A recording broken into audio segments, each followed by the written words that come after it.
देखिए, भारत की नागरिकता से जुड़े कुछ ऐसे चौंका देने वाले आंकड़े आ चुके हैं कि हर कोई इसे सुनकर हैरान हैरान हो सकता है। लोग को सोचते हैं कि भारत में पैदा हुए तो भारतीय नागरिक बन जाते हैं, लेकिन ये पूरी तरह से सच नहीं है। अगर बच्चा आपका 2014 के बाद भारत में जन्म और उसका माता-पिता में से एक भी अवैध प्रवासी है, तो बच्चे को नागरिकता नहीं मिलेगी, चाहे वह यहीं क्यों ना जन्म हो। सबसे बड़ा सच तो ये है कि भारत में अवैध रूप से रह रहे लाखों लोग वोटर कार्ड, राशन कार्ड और आधार कार्ड बनवा लेते हैं, लेकिन फिर भी वो भारतीय नागरिक नहीं माने जाते हैं। यानी कई लोगों के पास सरकारी पहचान पत्र और फिर भी बेकानूनी रूप से नागरिक नहीं होते हैं। ओसीआई कार्ड धारक को भी नागरिकता जैसे कई अधिकार नहीं दिए जाते हैं। वे ना तो वोट दे सकते हैं और ना ही सरकारी नौकरी पा सकते हैं। भारत की नागरिकता लेना इतना कठिन है कि कई विदेशी 15 से 20 साल रहने के बाद भी नागरिक नहीं बन पाते हैं, जबकि कुछ देश केवल निवेश के लिए नागरिकता बदल देते हैं।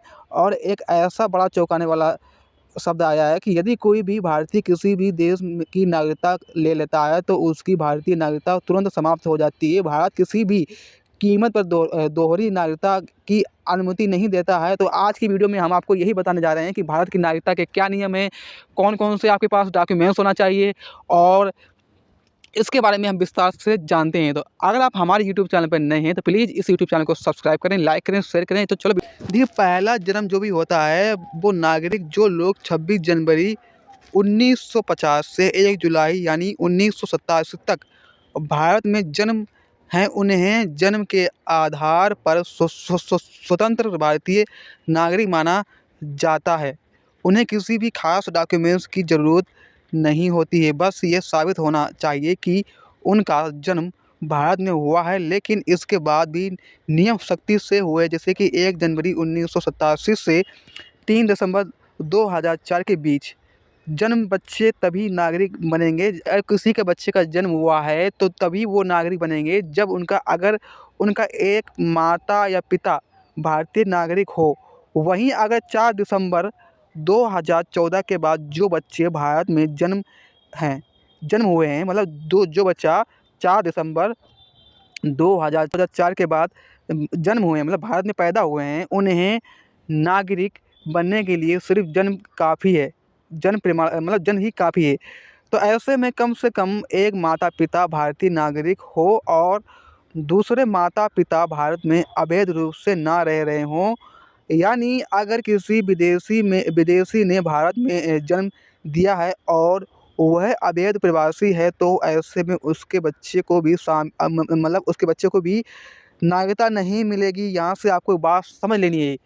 इसके बाद ये है कि जन्म से नागरिकता साबित करने के लिए कुछ मुख्य डॉक्यूमेंट्स, जन्म प्रमाण पत्र, स्कूल लिविंग सर्टिफिकेट या फिर जिसमें जन्म स्थान दर्ज हो, उसका माता-पिता का पहचान पत्र या फिर किसी भी पहचान का प्रमाण पत्र या फिर किसी भी अस्पताल या फिर सरकारी प्राधिकरण में द्वारा जन्म हुआ है, तो उसका जैसे कि उस अस्पताल का डॉक्यूमेंट्स होना चाहिए। जैसे उदाहरण के लिए मैं आपको समझा दूँ अच्छी तरीके से समझ में आ जाए आपको। देखिए, उदाहरण के लिए जैसे कि अगर एक बच्चा 1990 में दिल्ली में जन्म हुआ है और उसके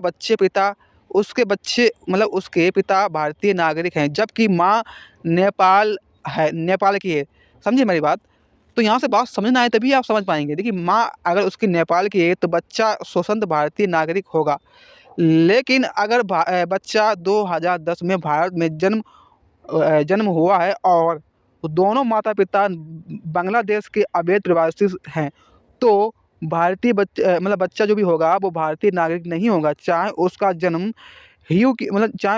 भारत में हो या ना हो, इससे कोई भी लेन-देन नहीं होता है। मेरी बात समझ गए हो आप? फिर इसके बाद देखिए होता है, दूसरा है वंश से नागरिकता मिलती है। अगर आपके बच्चे का जन्म भारत के बाहर हुआ है और उसके माता-पिता से कोई भी एक भारतीय है, तो बच्चा भारतीय नागरिकता का हकदार होगा। लेकिन यहाँ पे एक शर्त है कि अगर माता-पिता जन्म के 1 साल के भीतर भारतीय दूतावास में बच्चे के नाम रजिस्ट्रेशन कराएँ। यदि ऐसा नहीं किया गया, तो नागरिक के लिए अलग-अलग आवेदन देना होगा। वंश नागरिकता क्या होती है? देखिए, वंश नागरिकता ये होती है कि इसके लिए आपके पास डॉक्यूमेंट्स माता-पिता का भारतीय नागरिक प्रमाण पत्र जैसे आधार कार्ड, पासपोर्ट, भारतीय दूतावास में रजिस्ट्रेशन प्रमाण पत्र जन्म के आधार पर होता है।